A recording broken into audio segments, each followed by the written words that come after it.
الرحمن الرحيم الحمد لله والصلاة والسلام على رسول الله اللهم وفقنا لما تحب وترضى وبعد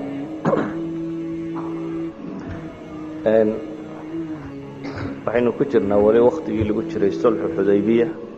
ama sanadkii 7aad meelahaasi ee hijriyada sanadkan dagaalada dhacay waxa lagu tilmaamaa laba dagaal oo kala dambeeyay mid dagaal ay inta badan ku tilmaamaan culimada taariikhda qaswati al-ghaaba ama qaswatu dhiqarad isagu ma ahayn dagaal sida weyn si marka loo eego wuxuu ku saabsanaa nimankii reer Ghatafaan ahaa nin ka mid ah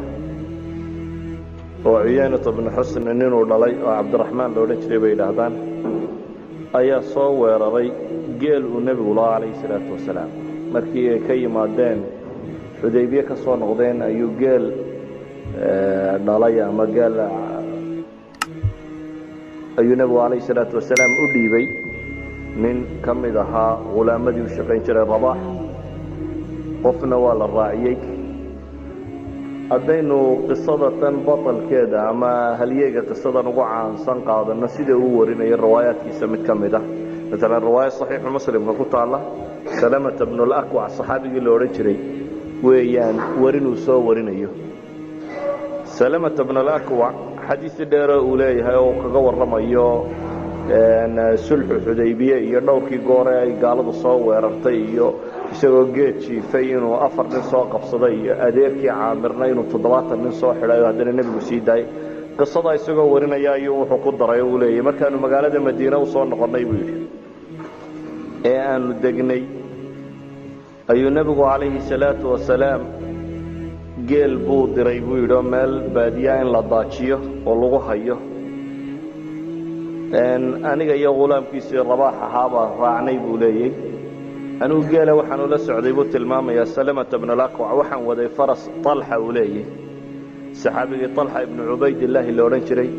ويا سلمة بن الأكوع وحكم دي الرجل مهاجرين تسوه جرودي reerahoodii iyo xoolahoodii wixii ba iskaga yimi marka ninkan saxaabiga kala buu faraskan uga shaqeeya oo uu hagaajiya u daajiya isna marka wax la cuna Salamah ibn al-Akwa wuxuu leeyahay marka faraskii uu lahaa Talha ibn Ubaydillah ayaana na soo kaxeeyay buu leeyahay anigoo geel marka faraskan ku dhaxayna oo unadiya waxay yiraahdaan waa in inta la waraabiyo biyaha soo dhamaysan laga joojiyo hadana la soo daajiyo lagu soo celiyo noocankaas iyo kala ala kulli xaal ana geelaas baan ag joogay buulayo faraskaasaan waday subaxii dambe ayaa goor subaxnimo hore ah waxaan soo weeraray buu yiri Cabdiraxmaan al-Fazari waa ibn Uyaynah Cabdiraxmaan ibn Husn ibn Uyaynah ba filay in la oran jiray ayaa soo weeraray buu yiri dabeetana geeli nabigu qaaday ninkii raacayayna wuu dilay markaas waxaan ku yidhi war Rabaaxow wiilkii kale la socday faraskan fuul oo adigu Madiina u cararo qaylagee faraskana ninkii la gaarsiiyay saxaabigii ahaa Talha ibn Ubaydillah gaarsiiyay nabigiina uu sheegay calayhi salaatu wasalaam geelisii in la weeraro la qaaday faraskii inankii uu isku soo daray haddana waxaan sidii buu yidhi war waxba ha sugine waan yara carray buu yidhi meel halkeeroo taagan baan koray buu leeyahay meel yaroo taaga ah dabeetana halkii baan 3 jeer dhagaas qabtay buu loo qayliyay yaa sabaxa baan idhi buu yidhi yani hayaay oo kale war ah geeli nabiga la soo qaadiyo soo gaadhay Madiina buu leeyahay labadeeda dacal qaylan xagga kale uga talaabiyay ninkii uu faraska ku daray ana ka dheereeyay buu leeyahay codkii qayladan qayliyay ayaa Madiina labadeeda dacalba aan gaarsiiyay haddana waxaan idhi buu yidhi ciidanku intuu soo socdo waxba ha sugin waan ka daba cararay Salamah ibn al-Akwa wuxuu ahaan jiray ragga orodka caanka ku ah ee fardaan la barataba orod dheer iyo mid xufuman aad u cararabo ahaan jiray Salamah raggii gala qaado oo farda wata oo uu qayladoon tagay oo xagga qabtay ayaa markan qayladii yeedhsiiyay gaarsiiyay buu yidhi waan haddana ka daba cararay geeli nimankii watay iyo fardaha baan ka daba booday buu yidhi dhaxdan ku gaadhay buu yidhi sidaan u ordayay anigoo leebkaygii iyo gamuunkaygii sita waan isla soo daba taagaa buu yidhi sidaan u ordayo mid faras wato oo fuushan aan xagga dambe ka gelayaa buu yidhi leebkoo garabka ka saara anigoo la buu khud wa ana ibn al-aqwa wal yawm yawm ar-rad'a weedha anigoo ku celcelinaya buu leeyahay waxaan idhaahdaa buu qaado leebka markaan ku dhuftaba ana waxaan hayse ina aqwa baanahay maantuna waa maalintii halaaga رضع من الرضيع بكتمي وحيد هذا علماء و يعني رضع اللؤم وحيد هذا لؤم جاي حماها قف داقي ناس كهوية كصوت شقاقل يعني حماها كي كل شو وما نلتي كوا حماها كل شيء هلاك سميانه هو بنقول هذا بقول وكوكعية أن سيدا وذي بقول إلهي ما كدرت كمان زولين بولي إلا أن نفط السقوط كيني nimankaana sidaan u eriyay buu iyana ay gala u wateen iyo fardaha u wateen anaanu la daba ordayay waa la igu soo laabtaa buu marka farasigu soo laabta dib aan u cararaa haddaan ciidanka ka yara baxo farasku cabaari soo eriyana geed intaan dabada galiyo ayuunbaa markuu igu soo dhawiyay gamuunkaan ku rideeya dib markay u cararaan hadda iga dheerayn maayaan waan ka daba ardaa buu leeyahay haddana nimanka fardaa sitee iyo gala wata dib markay u cararaan waan ka daba boodaa ilaa uu nafta isugu keenay oo markii dambe buur ay iga dhex galeen buu yidhi meel buur oo adag oo luuqa buurta markay dhex galeen iyo meeshaasna waa ka soo daba rooraa buu leeyahay oo waan soo gaadha markay buur luuqa ka fuulaanna intaan buurta anugu dhinaca kale ka fuulo korka ka maro ayaan dusha dhagaxa kaga soo daadiyaa buu leeyahay iyagoo hoosteeda markaasi maraya sidii ugu waday buu yidhi wuxuu ku dhaaranayaa xataa maa khalaqa allahu min baciirin min dahri rasuuli illaahi sala allahu alay wasalam ilaa khallaftahu waraa'a dahri ilaa iyo geelii nebiga dhammaantii aan dhiciyey buu leeyahy oo aanan neef kaga tegin sidii baan u eriyey buu leeyahy intay geelii neef ka wateen waan waday markaan geelii oo dhan ku hubsaday buu yidhi inaan ka wadayni oo aan dhiciyey ayaan idhi buu yidhi haddana ha ka hadhina kuwan eri sidii baan u eriyey buu leeyahy xataa ay markii dambe fardahoodii iyo waxay fuushanay yidhaahdeen war habaar qabaan ha inaga hadhee fudaydiya fardaha iyo waxa kanoo alaabta daadiya 30 go' baa lay tuuray buu yidhi iyo 30 waran si kolba laba laygu tuurayay ayaa 30 go' la tuuray 30 burde waxa kaloo lay tuuray buu leeyahay 30 waran intay tuuraanba qolada iga dambaysa si ay u gartaan waan ururiyaa buu yidhi dabeetana dhagxan baan saaraa ku tuulaa si loo garto inaan anagu dhacsaday dabeetana markaan ku hubsaday inaan calaamadsaday inaan ka daba boodaa buu yidhi waan eriyaa ciidankaasi salama qura eriyaya sidii ugu waday buu leeyahay ee warankay tuuraan iyo burdahay tuuraan ba intaan u urursado aan meel ugu calaamadsaday waan u eriyay ayay isfudaydiyeen buu yidhi nabiga calayhi salaatu wasalaam iyo saxaabadina way iga daba yimaadeen sidaan u waday waxaan tegey buu yidhi meel waddo yaroo cidhiidhiya labaanu isla tagnay waxay u tageen buu yidhi nin fulaan ibnu badr albazaari nin la odhan jiray ayay ku soo baxeen ninkii bay la fadhiisteen oo ay la qadeeyeen ninbaa cunno u sameeyey oo iskala fadhiisteen dabeetana ninkii iyagoo isla warwarramo qadadii la cunaya ayaan halkan dushooda soo fadhiistay buu yidhi anna lay arkay ninkii baa wuxuu yidhi ma haada alladii araa waar kanaan arkaa muxuu yahay buu yidhi markay raashinka usoo fadhiisteen waar ilaa saaka waa berigii buu na eriyey bay dhahay ninkaa quraadhu isaga taaglaana oo ciidankaa dhan ilaa saaka ninkaasaa eryayey ayay ku yidhaahdeen waagu siduu u dilaacay bay yidhahdeen nagamuu hadhin ilaa iyo uu marna gamuu nagu ganayey marna na eriyey ninkiibaa wuxuu yidhi buu yidhi waa 4 nin oo idinka mid aha ku kacda ninka nin baa ilaa saaka waa berigii na eriyey af maahee 4 u saara buu yidhi 4 ay ku kac oo ninkan shaqaha laga qabto 4tii markay soo kaakaceen buu yidhi meel hadal laygala soo gaadho markay marayaan ayaan la hadlay buu yidhi waxaan ku yidhi hal tacrifuunani war horta may garanaysaa nimankiina soo socda waxay yidhaahdeen laa waman anta ku garan mayna yaad ahayd bay yidhahdeen iyagoo soo socdoo dhawaaqi waxaan idhi buu yidhi ana salamata bnu lakwa waxaan ahay anigu ninkii salamata bnu lakwa la odhan jiray ee waladii karama wajha muxammadin sala allahu alayhi waalihi wasalam laa atlubu rajulan minkum ilaa adraktuhu walaa yatlubunii rajulun minkum fayudrikanii waar waxaan ahay nin la wada garanaya buu leeyay salamaan ahay buu yidhi ilaaha nabi maxamed wajigiisa karaameeyaan ku dhaartee mid idinka idinka mid ah haddaan idinka dhaqaaqay inaanu isoo gaadhay idinkana kaan u dhaqaaqay inaanu baxsanayn ina iska tagan yani haddaa khatari gelisaanna waan cararaya ay gaadhi maysaan haddaan idinka helo cidlana midkiin baxsan maayo nin idinka idinka midi iga dheerayn maayo mid iyagii ka mid ah qaala axaduhum buu yidhi ana adun walle anna waa u malaynaya kaa in arrinkiisu saa yahay buu yidhi ninkan inaynan waxba ka qaban karayn waa ilatay halkii baan iska fadhiyey buu yidhi ilaa iyo anigoo sidii u fadhiya fardoolaydii saaka ka soo carartay ee madiina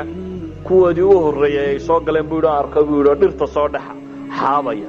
waxa ugu soo horreeyey buu yidhi farasku watay alakhram alasadi saxaabigii la odhan jiray markaan akhram arkay iyo faraskiisii buu yidhi baan haddana eegay waxa ku daba jira buu yidhi abu qataada alansaari nin farisoo caan ahayo ansaarta ka mid ahaa haddana waan sii eegay buu yidhi meeshii waxaan arkay buu yidhi isagoo ku daba jiro muhaajirigii weynaa la odhan jiray almiqdaad ibnu aswad alkandi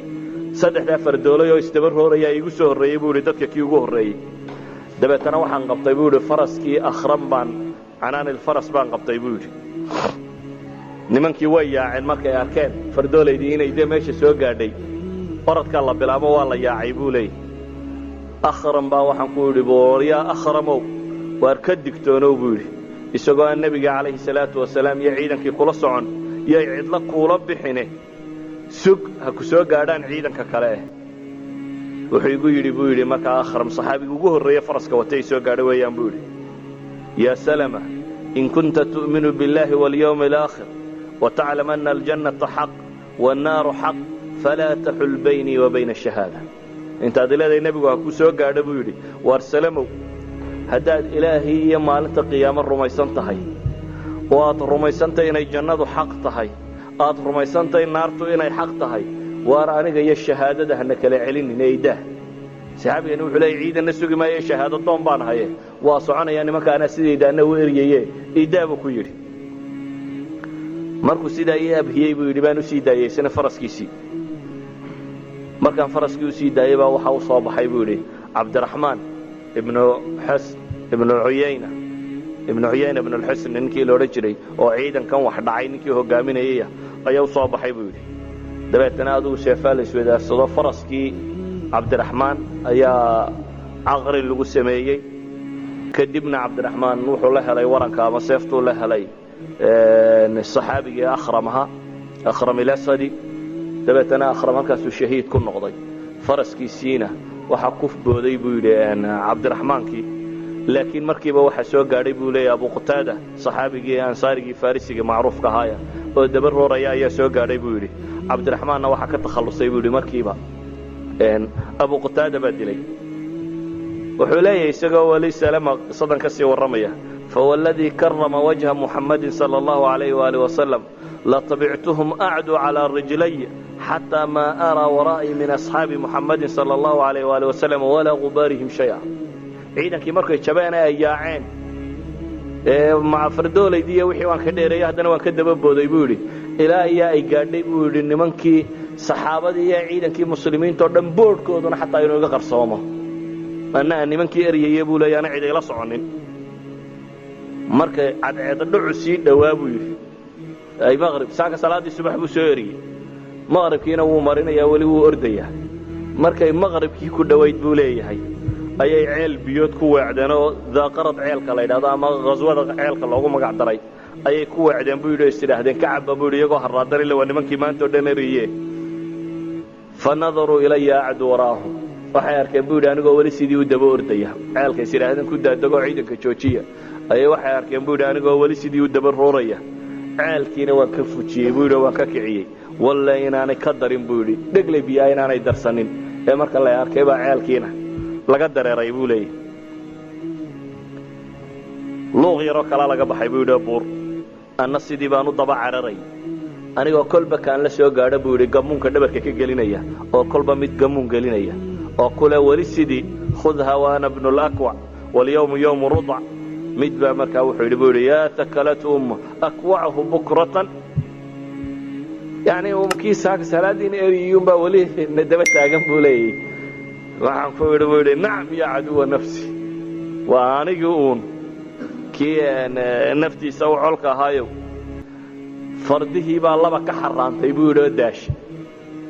dabeetana laba fardii ka midaba meel ka tuureen oo iskaga tageen buu yidhi labadiina waan soo kaxaystay buu yidhi labadii farasee ka daalay ee laga cararayna labadiina waan la soo hadhay buu yidhi waxaan iska soo noqday buu yidhi markaa anigoo laba farasna wata geelii nebiga calayhi salaatu wasalaam dhammaantiina dhiciyey waxay soo gaadhay buu markaa yidhi adeerkay caamir waa nin adeerkiiyo isna dagaalyahan weyn oo macruuf ahaa ونمنكي صلح الحديبية ونمكي تضباطك أننا مشركين تأصوغ بغبطي عامر باي سوى قاري بولي دبتنا وحيدي بيقول الصديح حرق يرو إن برح يا كجرته عانية بيا لسكو دري هي حرق يرو كلو بيا كجره لما ويلا يرير بويدي بيقولي انتي عنا برح يرا هيدنا وانا عباي بيقولي بيه يرانا واعب ويسكا ويسيستي دبتنا waxaan u tagay buuri nabiga kaleey salaatu wasalaam iyo saxaabadii iyo ceelkii aan nimanka ka soo kiciyay fadhiya ceelkan ka soo eriyaday iyagoo fadhiyaan u tagay buuri oo nabigu geeliyo dhanna uu soo ururiyay wixii aan gaalada kala hadho dhanna ay soo ururiyeen burda iyo wixii aan gooyaal iyo dhar iyo warmaba wixii aan dhacsado dhan la soo ururiyay waxaanu imi buuri iyadoo bilaal geeli nabiga aan dhiciyay neef kamida intuu qalay uu nabiga kaleey salaatu wasalaam beerkiyo kurskii isugu sheelayo dadka waxaan ku yidhi ilaahi rasuulkiisiyo nimankii uu imankan ka soo noqday iguma foga ee ragga 100 nin aan kala baxo aan ka daba tago 100 nin oo ciidan kamid aan kala baxo oo ka daba tago mid warrama yaan ka soo reebay nimankaasi nabigu wuxuu igu yidhi kaleey salaatu wasalaam aad buu u qoslay buuri حتى بدت نواجده في ضوء النار dabkii uu ag fadhiyay buu leeyahay habeen meesha bay noqotay ilaa ya nabiga gowsihiisa arkay buu leeyahay aad buu u qoslay buu markaas wuxuu ku yidhi ya salama atraka kunta faa'ila ma waxaan u malaynaya ma waxaan arkaa inaad sidaa yeelayso yani ma ka dhabaayo intaad rag haysatada dana ka daba tagaysaa nimankii waxaan yidhi nacam walladii akramak ilaaha ku sharfaan ku dhaartay waa ka daba tagayaa baa ku yidhi wuxuu yidhi nabigu kaleey salaatu wasalaam innahum al'ana la yuqrawna fi ardi ghatafan nimankii guriya tage oo hadda dhulkii ghatafan ayaa lagu martisooraya ay joogaan annagu halkii joognaaba nin reer ghatafan inoo yimi buu yidhi dabeetana wuxuu noo sheegay nin ghatafan ka mid inuu geel u qalay oo ay dee guriya tageen siduu nabiguba sheegay kaleey salaatu wasalaam markii ay nimankii gaaleed hilibka ka rogteen neefkii ay qasheen markay diirka ka rogeen ayay bood arkeen baa la yidhi soo kacaya dabeetana waa yaaceen war nimankii waa kuwan bay yidhahdeen waa ka baxsadeen waxaa la yidhahdaa axaadiista qaarkood nebigu ku lahaa yaa salama malagta faasjix war ka xoog badisay nimankii haddaba dadka waa loo naxariistaa iska cafi buu nebigu ku yidhi waan eryayaa untala maahe nimankaa dhibta iyo iskaga xad ayuu nebigu calayhi salaatu wasalaam ku yidhi baa la yidhahdaa nabigu kaleey salaatu wasalaam halkiiba habeenkii la iska joogay waagii markuu bariyay buu wuxuu lahaa kaana khayru fursaanina alyawma buqtaada fardooleydeenna maanta dagaalka kan waxa ugu fiicnaa abu qataada ninka la yidhaahdo wa khayru rajaalatina lugteennana waxa ugu fiicnaa buu nabigu yidhi salama wuxuu siiyey buu yidhi maalintaa nabigu kaleey salaatu wasalaam 2 sahmi xoolihii uu soo dhiciyey 2 sahmi baa la iga siiyey buu yidhi sahmu lfaris wa sahmu raajil nin faras fuula sahamkii la siin jirayna waa la siiyey buu yidhi mid logaynaya sahamkii la siin jirayna nabiga isugu kay daray buu yidhi kaleey salaatu wasalaam oo intaaba qaada baa la yidhi intii baan isku qaatay buu yidhi dabeetana nabiga wuxuu isaaray buu yidhi neefkiisii uu fuushanay alcadba la odhan jiray ayuu fangal iga dhigay buu yidhi ila soo fuul buu yidhi nabigu neefkii nabiga kaleey salaatu wasalaam baan raacay buu yidhi isagoo madiina markii dambe la iskaga sii socdo dhexda la sii socdo ayaa waxa jiri jiray nin kale oo asaarat ka mid oo aad u dheerayn jiray waan laga dheerayn jirin ninkii baa wuxuu yidhi alaa musaabiqun ila almadiina waragow yaa madiina ila baratamay ninkan la yaa madiina ila baratamay waa nin ansaarta orodka caan ku ahaa ninkani waa muhaajir isagu ma aha reer madiina salamata ibn lakwa salamo nabiga daba ninkii baa weedhi ku celceliyay dhowr goor ciidanka dhexdiisii yaa baratamay ila madiina yaa ila baratamay dhowr goor buu ku celceliyay salama wuxuu leeyahay markaan hadalkiisii maqlay baan ku yidhi ama tukrimu kariima walaa tahaabu shariifa waar mid kariima na miyaanad karaamaynayn sharaf lana miyaad karaamaynayn mid sharafti lana miyaad ka cabsanaynin ninkii ansaariga ahaa wuxuu yidhi laa ilaa an yakuuna rasuula allahi sala allahu alayh waalihi wasalam cid kaloo aan sharfaya ama aan ka cabsanaya ma jiro ilaahay rasuulkiisa mooyaane nabigaan la hadlo waxaan ku yidhi yaa rasuula allahi biabi wa ummi darnii falyusaabiq arajul ilaahay rasuulkiisiiyo iska kaydaa balkana hala baratamo maanta ayaan idhi buu yidhi waan soo daadegay buu yidhi dabeetana waxaan idhi buu yidhi sii carar ilaa iyo inta ka qabad adigu bal orod waan ka dabaymi buu yidhi cabaar baan yaro orday waan iska neefsanayay buu yidhi waxa salaa bal cabaar ha ordo cabaar markuu sii orday ayaan uma innii rafactu xataa alxaqu ayaan ka daba booday buu yidhi ilaa ayaan soo gaadhay dabeetana labada garab dhexdooda intaan ku dhuftay ayaan waxaan ku yidhi buu yidhi qad subiqta wallaahi lagaa dheeray adigana allah ku dhaartay baa ku yidhi buu yidhi markaasi wuxuu yidhi buu yidhi waana adun anna waa u filaya haatan mar haddii ninkaan intaa ka horreeyey intuu iga soo daba cararay uu soo gaadhay waan u malaynayaa buu yidhi dabeetana waan iska dhaafay buu yidhi magaaladii madiinaan iska tegay buu yidhi intuu soo roorayey baan uga dheereeyey waxa uu sheegayaa markaasi salamata bnulakwa dagaalkaa markaan ka soo noqonnay buu leeyahay 3 habeen markaanu joognay ayaanu u baxnay buu yidhi ghaswatu khaybar yani khaybar waxay bilaabantay 3 habeen oo keliya markaanu ka soo noqonnay dagaalkaasi iyo joognay ayaa waxaa bilaabmay buu yidhi dagaalkii khaybar dagaalka khaybar waa magaalo bay ahayd ilaa baa la yidhaahdaa 165 kilomitr u jirta madiina waxaanay ka mid tahay magaalooyinkii hore qadiimkii carabta ugu waaweynaa waxay caan ku ahayd dhowr shayba koo waxay ahayd dhul beeraley aad u khasba ama fertile soil ama dhul ciid fiican oo si fiican beeruhu wax waliba ay uga baxaan waxaa ka bixi jiray baa la yidhaahdaa xubuubka ama midhaha fawaakihdan kale ee midhahan dhirta laga goosto kuwan la beere ee dee sarreenka iyo waxa la nooco kale ah waxa loo yaqaanay baa lagu tilmaamaa qaryat alxijaaz riifan wamancatan warijaala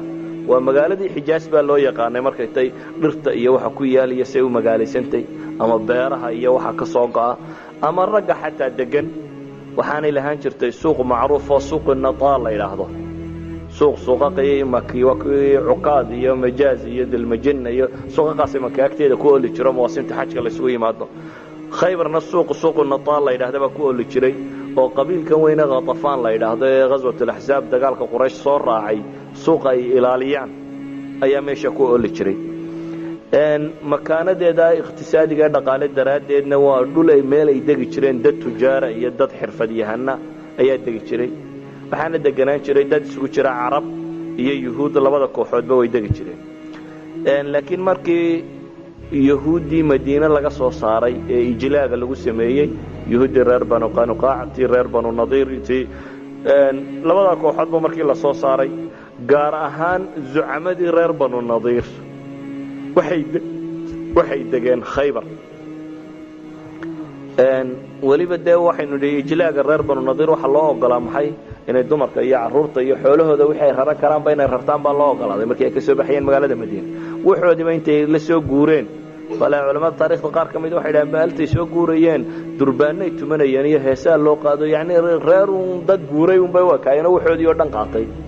waxay soo degeen meesha tan waxaana ka mid ahaa nimanka soo degay raggii ugu waaweynaa ee reer banu nadiir ee ghazwatu ahzaab baa nimankii lahaa qorshaheeda waayo ghazwatu ahzaab yahuud baa samaysay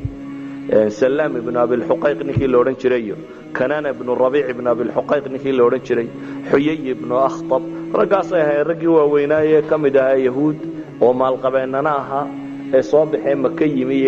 صو niman kan soo kaakiciyay ee hadana qatafaan u tagay heshiisyada la soo galay ee hadana u tagay yahuudi madiina deganeed reer banu qurayda ee ahdiga ka jabiyay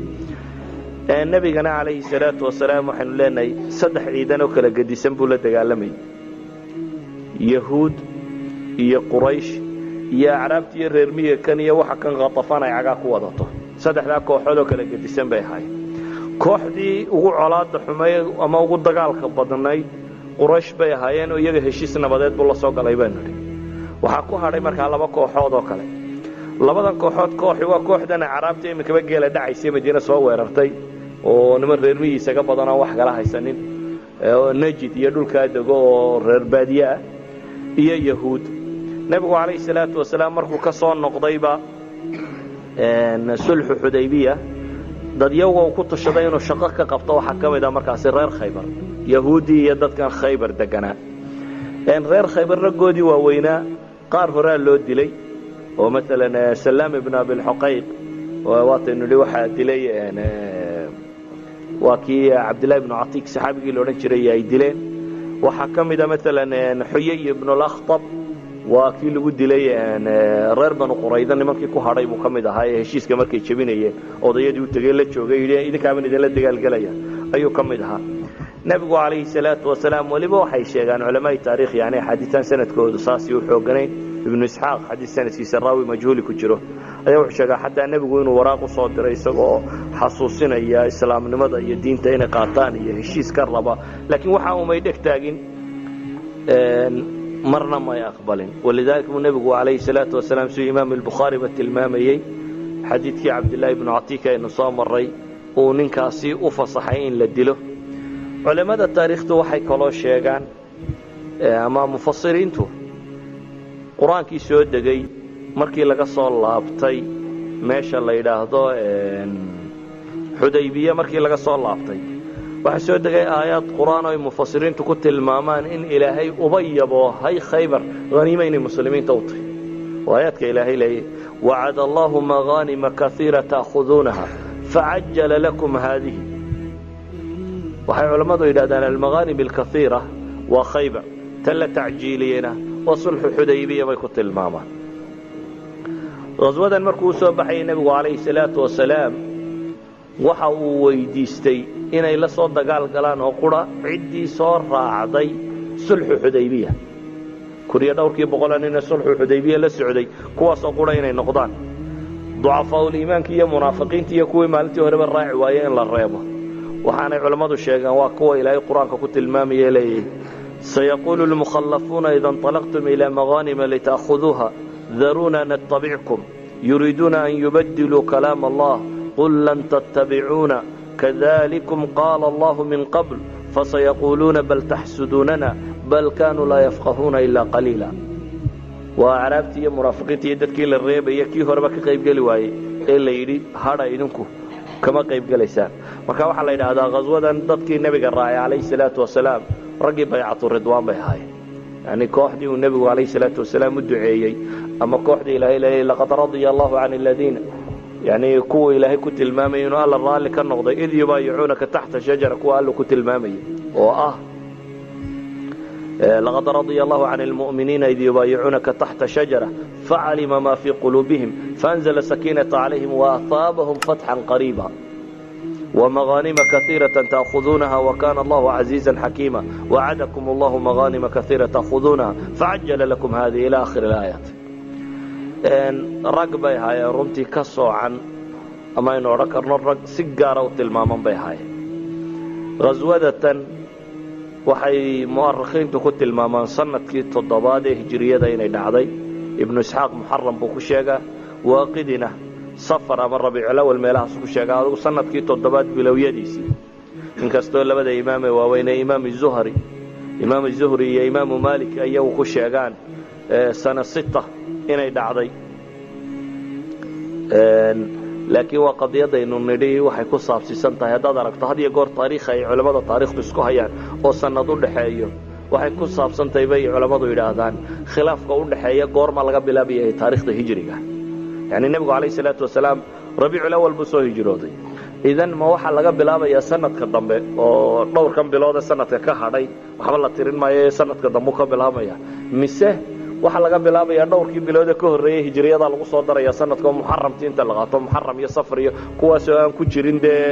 hijriyada ka horeeyay baa la soo raacinaya marka laba qaab bay culimada taariikh ku tiriyaan haddaad aragtay baa mas'ala taariikhiyo inta badan waqtiga kale isku mid iyo sanad farqi ku jiro waa labadii kooxood ee kala taagnaa labada qadiyadood sida loo tirinay bay yiraahdaan xaafid ibn al-hajar al-asqalani rahimahullah qowlka ibn ishaq buu xoojinayaa inay muharram sanadkii 7 ee hijriyada inay ahayd nimanka taariikhda qoraa waxay sheegaan wadadii uu nabigu soo maray kaleey salaatu wasalaam laakiin wadooyinka ay waxa iskaga talaabi doona waa yimi uu nabigu kaleey salaatu wasalaam meesha khaybar la yiraahdo khaybar markay yimaadeen xusuun badan ba khaybar ku taalay oo kooxba mar la furtay dhowr manطقo oo kala gadisan ama dhowr qaybood oo kala gadisan khaybar way ahayd in sha allah waa wixii aynu ka gaadhsiin karno ayaynu sharxi doonaa. saddex habeen dagaalka aynu sheegaynay salamata bnulakwac uu haliyeyga ka ahaa markii laga soo noqday ayuu nebigu calayhi salaatu wasalaam wuxuu diyaar garoobay inuu dagaalkanu soo baxo. ciidankii oo dhexda soo socda ayaa waxa ay ku yidhaahdeen caamir, waa salame adeerkii, caamir ibnulakwac gabayaabuu ahaa. ay bacdu saxaaba waxay dhahaan yaa caamir alaa tasmacuna min hunayhaatik, war waxoogaaga yaraa huhaageed odhan jirtay mad waxay naga maqashiisid baa lagu yidhi. yacni gabayadii iyo wixii aad tiri jirtay waa rag safar ku jira dagaal u socda, gabaygaagii bal wax ka sheeg sheeg baa la yidhi. dabeetana waxaanay u badantay niqaab. marka cadnaan laga bilaabo ilaa iyo nabi ismaaciil la geynayo aad baa khilaaf badan u jira. yacni taariikh kala badan oo aad u kala gedisan oo aan isku xidhnayn ayaa markaasi la tiriya. laga bilaabo weeyaan cadnaan ilaa iyo inta la gaadhsiinayo ismaaciil ama ibraahim. xagga ka sii dambaysana dee markaa ka sii muran badan inaad nebi ibraahim u abtirisay ilaa aadam aad gaadhina walaa tasaddaqna walaa sallayna wanaxnu can fadlika ma stagnayna fathabbit alaqdaama in laaqayna waanzilan sakiinatan calayna. gabay caynkaasuu tiriyaa la yidhi. gabaygaa markuu tirinayuu nebigu maqlay calayhi salaatu wasalaam. dabeetana wuxuu yidhi man haada, war waa kuma ninka gabaygaa tirinaya. riwaayaadku alfaada xadiidka bukhaari iyo muslim idbaa sibuu usoo kaa riwaayadaan akhriyay waa tii saxiixu muslim. ta bukhaariguna waa allaahuma lowlaa anta mahtadayna walaa tasadaqna walaa sallayna faغfir fidaa'an laka maqtafayna wathabbit alaqdaama in laaqayna waalqiyan sakiinatan calayna inaa idaa siixa bina abayna wabisiyaaxi cawalu calayna. gabaygaasuu tiriyey. dabeetana nebigu wuxuu yidhi calayhi salaatu wasalaam man haada saa'iq, waar tixda ninka tirinaya waa kuma buu nebigu yidhi. dabeetna wuxuu yidhi caamir ibnu lakwac, ana caamir. riwaayadda bukhaarina waxay leedahay qaaluu caamir ibnu lakwac, waa caamir baa la yidhi ninka gabayga ka tirinaya. gafara laka rabbuk buu nebigu yidhi calayhi salaatu wasalaam, alle dembigaaga ha dhaafo. waxaana yidhaahdaan saxaabadu ma jirin qof uu si gaara nebigu u tilmaamay, si gaara ilaahay dembigaaga dhaaf qofuu ku yidhi ilaa iyaba yidhahdaan shahiid buu noqday. qofkuu nebigu ku yidhi calayhi salaatu wasalaam alle adiga dembigaaga ha dhaafo gaaruu ugu sheegay shahiid buu noqday. riwaayaadka qaar baa waxay leeyihin markaasuu markuu weedhaa maqlay ayaa cumar dhawaaqaa la yidhi oo awr fuushan. wuxuu yidhi baa la yidhi yaa nebiy allah lowlaa matactanaa bicaamir, ilaahay rasuulkiisiiyo maad noogu yaro raaxaysid caamir maad noo daysid muddo. yacni mar hadduu nebigu u duceeyey waxay rumaysan yihiin inuu shahaado dagaalka ku helayo. cumar baa dhawaaqayo le caamirna ragga geesiyiintae dagaalka ku fiican buu ka mid ahaa. cumar baa markaa wuxuu leeya ilaahay rasuulkiisiiyo maad caamir meel ma noo daysid oo kale, yani maad caamir aanu ku raaxaysanay maad noo daysid. caamir sidii uu sheegeen baa dhacday oo waa aynu arki doonaa khaswadan ragga ugu horeeya ee ku shahaado qaato ka mid noqonaya. khaybar markaynu eegno nebigu calayhi salaatu wasalaam goor habeennimo abuu wuxuu wadooyinka bedbedelo oo meela soo maraba goor habeennimo abuu soo duldegay. markuu soo duldegay habeennimadiina halkii ayuu joogeen. salaadii subax bay goor hore oo khalas ah ayay tukadeen. dabeetana markaasaa la yidhi weerarka hala soo bilaabo hala soo baxo. waxaa iska hor yimid dhulkan dadka degani beeraley bay ahaayeen. beeraleydiiyo jarmaadsan oo yaambadoodii iyo waxay dhulka ku qodayeen iyo birahoodii sidata oo soo kallaho beeraha ku kallahsan iyo saxaabadiioo soo kallahday baa iska hor yimid. markay arkeenna dadkii beeraha ka shaqaynayay dib bay u carareen. waxay muxamed wallaahi muxamed walkhamiis, khamiisku yani aljeysh baa loo jeedaa. ilaah baan ku dhaaranay waa kan muxamed iyo ciidankiisiina soo galay iyagoo leh. marka reer khaybar war horeba may maqaloo fiican ilaa iyo waa lagu waaberistay uun waaberiga kanunbay arkeen ciidanka ku soo baxay. nebiguna calayhi salaatu wasalaam xadiidkii bukhaari waa ku tilmaamaya allahu akbar khuribat khaybar, allahu akbar khuribat khaybar inaa idaa nazalnaa bisaaxati qowm fasaa'a sabaaxu lmundariin buu nebigu lahaa. ilaahay baa weyn, khaybar waa la kharibay. ilaahay baa weyne khaybar yani waa halaagsantay. haddaanu duul soo duldegno saaxadooda kuwaasi waxaa xumaaday sabaaxulmundiriinkoodu nebigu ku tilmaamay calayhi salaatu wasalaam. khaybar markaynu eegno waxay ahayd dhul qalcada ka wada samaysan. khaybar markaa laba qaybood bay u qaybiyaan, laba qaybood ayay u qaybsantay. qaybta koowaad 5 qalcadood oo waaweyn baa ku yaalay iyo qalcado yaroo kale. qalcadahaasi xusni ama qalcada la yidhaahdo xusnu naacim, mid la yidhaahdo xusnu sacb ibnu mucaad, mid la yidhaahdo xusnu qalcati zubayr, xusnu ubay iyo xusnu nizaar. 5taa qalcadood waxay ku yaaleen baa la yidhahdaa qaybta hore. waa waliba 5taa qalcadood marka aynu sii kala qaadno 3 annataa suuqa la yidhaahdo ayay ku yaaleen, labada kalena mantiqo la yidhaahaa shaq ayay ku yaaleen. shaq iyo nataa marka la isku daro 5taa qalcadood baa ku yaala. qaybta kale ee magaalada waxaa loo yaqaanaa alkatiiba. katiibadana waxaa ku yaala iyana 3 xusni oo waaweyn, gaar ahaan xusni la yidhaha xusni alqamuus oo ibnu abilxuqayq iyo reer banadiirkii meesha soo degayey kay deganaayeena, iyo xusnu alwatiix iyo xusnu sulaalin bay yidhahdaan. 3daa xusni ayaa iyaguna ku yaala. dagaalkuu nebigu ku soo qaaday calayhi salaatu wasalaam 3dan qaybood ama 8dan meesha iyo 5tan meesha iyo 3da meele 8dan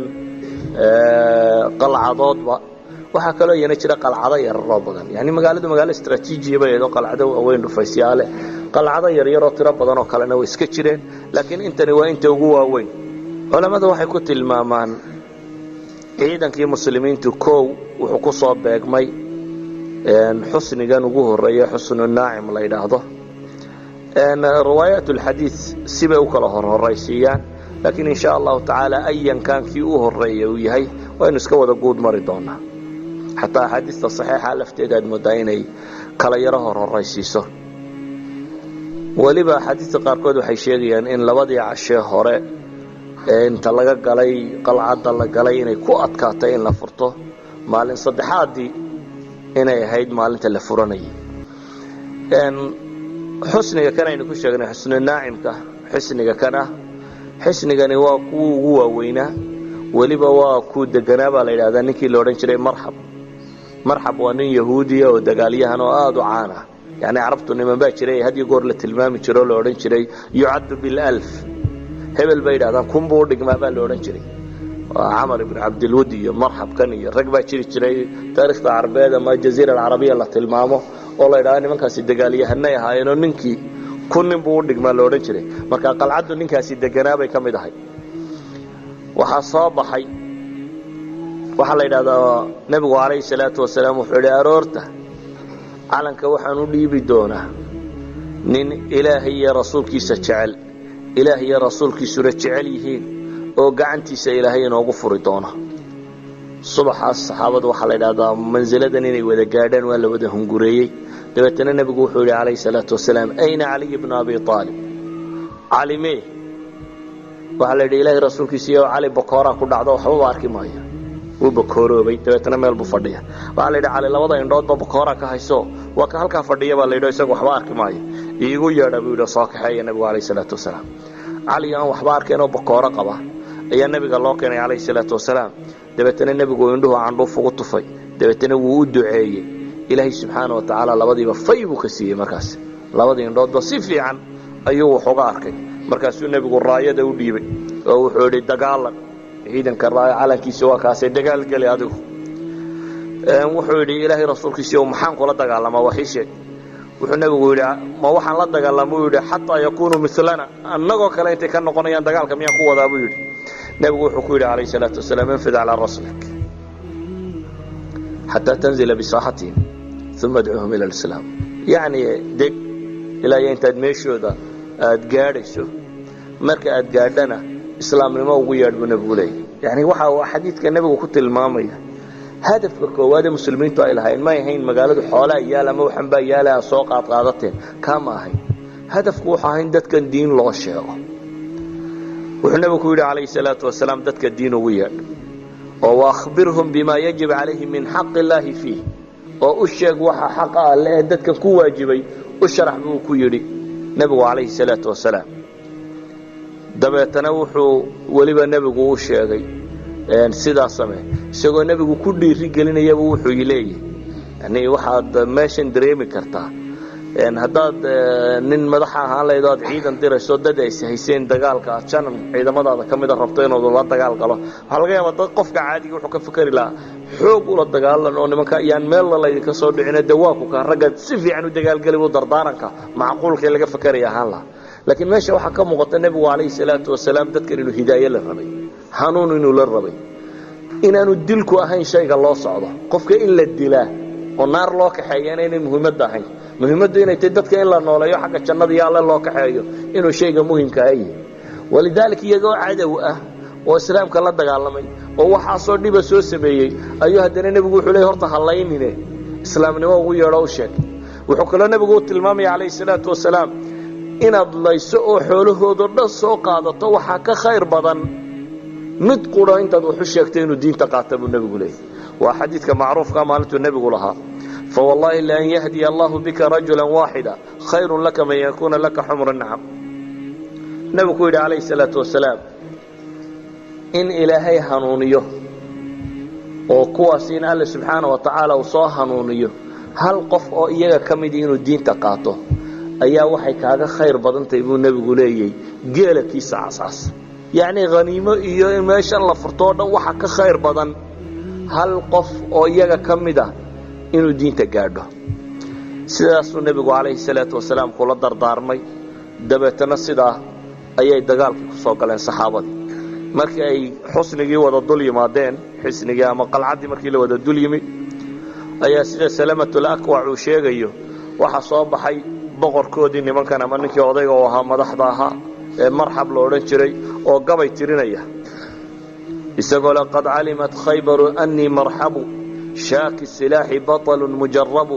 إذا الحروب أقبلت تلهب قبعين كاسية سقط ترينية أي صبح فانفانية ولا خيبر وي قرانا يعني أنا نقول مرحبا هاي والله قرانا يا شاك السلاح ننهب كيسي ودن يهي أنا هاي والله يودوق يهيبولا أنا هاي بطل مجرب قيس يا مهليي هر اللو تجابيان وركيس مرن كتشرين أنا هاي تدبوا ودوقي إذا الحروب أقبلت تلهب nin marka dagaalku soo jeesto isagoo holcamaya soo baxay inaan ahay cid waliba waa ogtay isagoo loo gabayga tirinaya ayuu soo baxay baa la yiri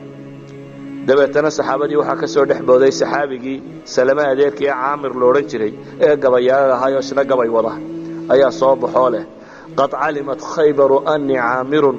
shaaki silaahi batalun mughamiru halku kan ka amaanayo isna gabay buu tiriyay leeyahay anigana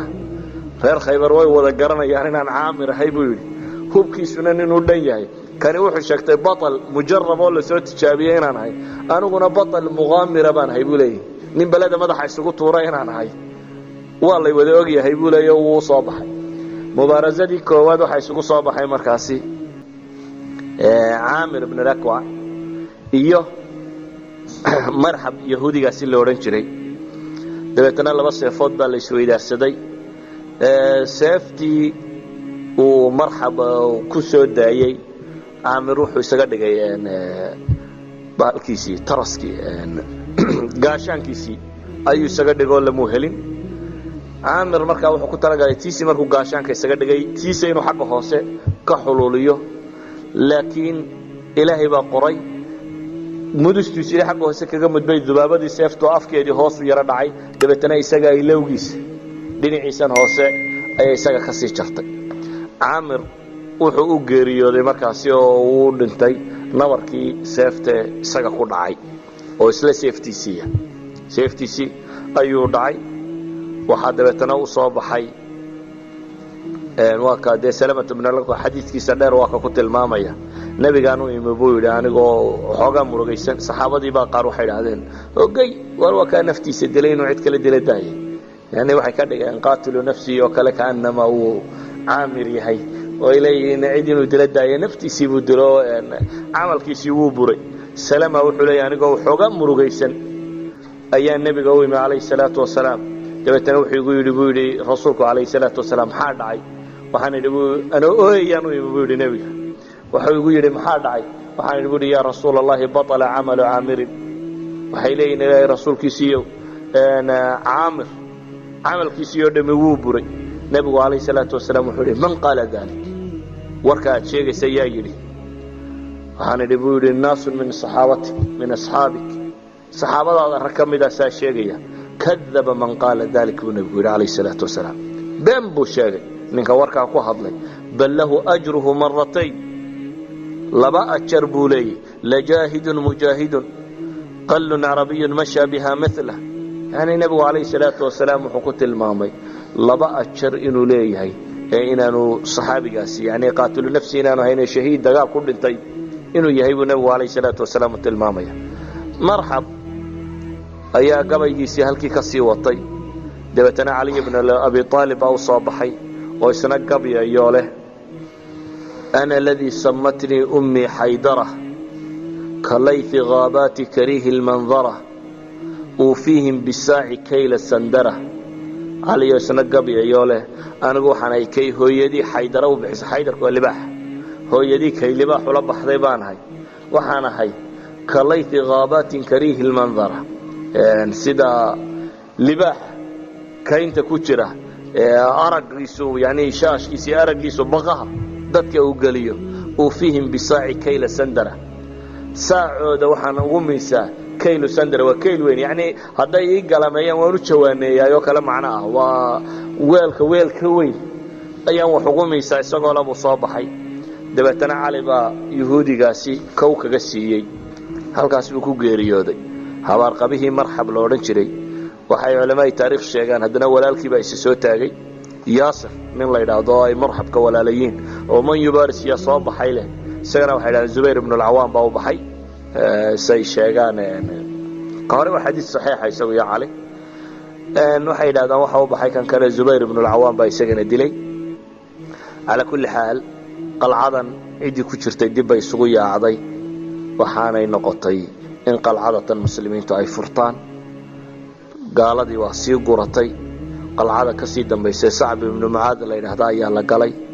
iyadana weerarkiibaa sidii loogu sii qaaday. akhiiran iyadana waa la furtay, way sii socdeen. qalcatu zubayr baa haddana la galay. qalcatu zubayrna waa la furtay. qalcatu ubayi baa la isugu tegey, iyana waa la furtay. xisnigii annazaar lo odhan jiraa la tegey, isagana waa la furtay. qaybtii koowaad markaa shantii koowaad ee xaggaasi ku yaalay oo dhan waa la soo wada furtay. waxaa hadhay shatriga ama qaybtii labaad ee magaalada khaybara. qaybtii kalena adigu waxaa la sheegaa qaybaha qaarkood mufaawadaat in la galay, oo markay arkeen in wax walba la furanayo inay weydiisteen in ay isdhiibaane mufaawada. waa laga aqbalay baa la yidhaahdo mufaawadadii. markii sidaasi ay isku dhiibeen ayaa waxaa la weydiiyey laakiin inay wax allaaliya waxay hanti hayaan oo dhan soo saarayaan, waxba aanay qarinaynin. waxay qariyeen markaasi hantidii qayb ka mid a, gaar ahaan xuyay ibnu lakhtab ninkii la odhan jiray ee isagu reer banu qurayda kula dhintay meesha. waxaa la yidhaahdaa kays weyn oo mask ama kays uu lahaayo weyn oo uu ku jireen hanti badan oo ninkaasi lahaa ayaa la qariyey. dabeetana nebigu calayhi salaatu wasalaam wuxuu ku yidhi soo saara kaa. qadiyadii sidii bay ku burtay iyaduna, oo ibn abilxuqayq ayaa buriyey baa la yidhaahdaa. dabeetana dagaalkii sidii baa lagu galay, waa la furtay. hanaa'imtii meeshii laga helayna nebigu calayhi salaatu wasalaam wuxuu u qaybiyey baa la yidhaahdaa 36 sahmi. khaybar wixii xoola laga soo helay 18 iyo 18 ayuu ka dhigay. 18 sahmi oo wuxuu u qaybiyey nebigu calayhi salaatu wasalaam ciddii markan la soo dagaal gashay. 18 sahmina wuxuu u gadaal dhigay nebigu calayhi salaatu wasalaam dadka muslimiinta iyo xawaajijtooda iyo mustaqbalka wixii lagu maamuli doono dowladda islaamiga ayuu u meel dhigay. waxaana intii dagaalkan kala qayb gasho oo ah dadkii ka yimi sulxu xudaybiya oo keliya buu nebigu calayhi salaatu wasalaam qaybtan ka qaybgeliyey, iyo koox la kulantay oo ah kooxdii ka soo noqotay ardi alxabasha. jacfar ibn abi aalib iyo abu muusa alashcari nimankay hogaaminayeen, iyo in yaroo abu hurayra oo markaas oo islaamoo yimi. waxay yidhahdaan isagoo nebigu madiine ka maqan buu soo galay, salaad subax buu kula tukaday, deetana ciidanku ka daba yimi meeshuu yimi. abu hurayra iyo madharkaa la socdayna iyana waa laga qayb geliyey. intaasi ayaa khanaa'imtiina loo qaybiyey nabiguna calayhi salaatu wasalaam markii kooxdan jacfar ibn abi aalib iyo ashcariyiintii marka u yimaadeenna aad buu ugu farxay kadibna nebigu calayhi salaatu wasalaam dadkii lasoo qabqabtay wuxuu ka qaatay gabadh safiya la odhan jiray oo uu dhalay odaygii habaarqabe xuyay ibnu lakhtab la odhan jiray ku dhintay ghaswatu bani qurayda haweenaydaasi ayuu xoreeyey nebigu calayhi salaatu wasalaam markuu xoreeyey kadibna wuu guursaday markii dagaalka laga soo noqday dhexda la marayana nebiga calayhi salaatu wasalaam bay ummu sulaym u soo dhisto oo waa loo aroosay 3 habeen buu nebigu aroosahayo gabadha tan uu qabay sidii bay kaga yimaadeen meeshaasi saxaabadii oo lagaga soo noqday meesha loo yaqaano Khaybar hantidii taalayna lagu wada qaybsaday dhacdooyinka maalintan dhacay waxa lagu tilmaamay inay kamid ahayd dhacdo fudud oo markii meesha la qabsaday bay habar yahuudiyadii isku dayday inay nabiga sunayso gaar ahaan gabadhii baa la yiraahdaa Salaam ibn Mishkam shaat ama neef aadhiya bay u moofaysay dabeetana waxay tiri waa xagee nabigu calayhi salaatu wasalaam halkuu u jeceliyo waxa la yiraahdaa dhudhunku cunaa halkaasna suntay xoog uu sii badisay neefkoo dhanna way sumaysay markii loo soo dhigay raashinkii ee nabigu calayhi salaatu wasalaam goostay uu dhadhamiyeyna wuxuu yidhi laftan aan cunaya afka ku hayaa waxay ii sheegaysaa in la sumeeyey buu nabigu yidhi iska tufay gabadhii buu u yeedhay waa loo yeedhay waxaa la yidhi waran neefkan inuu sumaysan yuu sheegaya adigu ka waran maxaa kugu xambaaray buu nabigu yidhi calayhi salaatu wasalaam inaad sidatan yeesho waxay tidhi waxaan sidaan u yeelay haddaad boqor tahayna waxaan islahaa ka raaxaysateen oo haydan dhaafo haddaad nebi tahayna dee ilaahay baa kuu sheegaya waa garanaya inaad ka badbaadayso marka waxaan lahaa hadduu boqor yahay ina haydan dhaafo oo ha ku dhinto haddii uu yahay nebina dee wuu badbaadi doonaa dabeetana axaadiista qaarkood waxay tilmaamayeen inuu nebigu sii daayay calayhi salaatu wasalaam haddana waa la soo qabto waa la dilay sababtuna waxay ahayd baa la dhahaa bishr ibnu buraa ibnu macruur saxaabigii la odhan jiray oo nebiga la fadhiyo qoladii hilibka wax ka cuntaya oo isaga wasladiisii markii hore intuu ka mulqbuluqsiyay ay ku tagtay hal rudma ay kaga tagtay ayaa suntii ku dhintay dabeetana qisaas ayaa loo dilay oo maadaama dee ninay dishay waa la soo qabtay dabeetana islaantaana waa la dilay dadka kale meesha ku dhintay dad sidaa u badan ma ahayn saxaabada marka la eego ilaa dhowr iyo 10 ayaa la sheegaa 16 qolada ugu badisana 18 meelahaasi ayay sheegaan qoladan kale yahuuda waxa la sheegaa ilaa 93 meelahaasi inay gaadhayeen dadkii macrakada kan kaga geeriyooday wallahu a'lam billahi tawfiiq